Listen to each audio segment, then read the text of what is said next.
கரூரில் விஜய் பிரச்சார கூட்ட நெரிசலில் 41 பேர் உயிரிழந்த இடத்தில் 5 மணி நேரத்திற்கும் மேலாக சிபிஐ விசாரணை நடத்தி வருகின்றனர். கூடுதல் தகவல்களை செய்தியாளர் அருட்செல்வன் வழங்க கேட்போம். அருட்செல்வன், தகவல்கள் என்ன? வணக்கம். கரூரில் கடந்த மாதம் 27ஆம் தேதி வேலுச்சாமியில் நடைபெற்ற தாவேகா மக்கள் சந்திப்பு நிகழ்ச்சியின் போது ஏற்பட்ட கூட்ட நெரிசலில் 41 பேர் உயிரிழந்த நிலையில 100க்கும் மேற்பட்டவர் காயமடைந்து சிகிச்சை பெற்று வீடு திரும்பியுள்ளனர். இந்த நிலையில இந்த வழக்கானது சிபிஐக்கு மாற்றம் செய்யப்பட்டுள்ளது.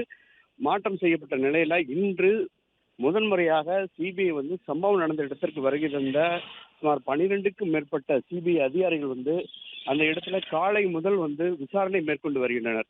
பல்வேறு குழுக்களாக பிரிந்து அப்பகுதியில் விசாரணை மேற்கொண்டு வரும் அந்த அதிகாரிகள் வீடு வீடாகவும் அங்க இருக்கக்கூடிய கடைகளுக்கும் சென்று சிசிடி காட்சிகளை பரிசோதித்து வருகின்றனர். மேலும் அவர்களுக்கு கிடைக்கக்கூடிய தகவல்களை சேகரித்து வருகின்றனர்.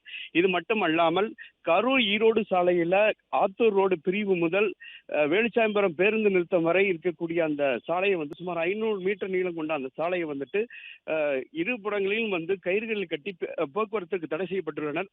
இதனால அந்த பகுதியில் எந்த ஒரு வாகனத்தையும் பொதுமக்களையும் அனுமதிக்காத நிலையில அந்த இடத்துல டிஜிட்டல் சர்வே இயந்திரங்கள் மூலமாக அதனை அதாவது 3D முறையில அதனை சர்வே செய்யும் பணியானது தொடர்ந்து நடைபெற்று வருகிறது. அந்த 500 மீட்டர் கொண்ட சாலை தற்போது வரை சுமார் 50க்கும் மேற்பட்ட இடங்களில் அந்த இயந்திரத்தை வைத்து அந்த சர்வே பணியானது நடைபெற்று வருகிறது. இதனால அந்த பகுதியில் யாரையும் அனுமதிக்காத காரணத்தினால மாற்றுப்பாதைகள் வாகனங்கள் இயக்கப்பட்டு வருவதனால மாலை நேரங்களில் வீடு திரும்பக்கூடிய மாணவர்கள் அவதிக்குள்ளாகி வருகின்றனர்.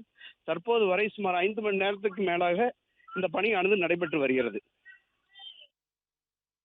நன்றி அருள்செல்வன், விரிவான தகவல்களுக்கு.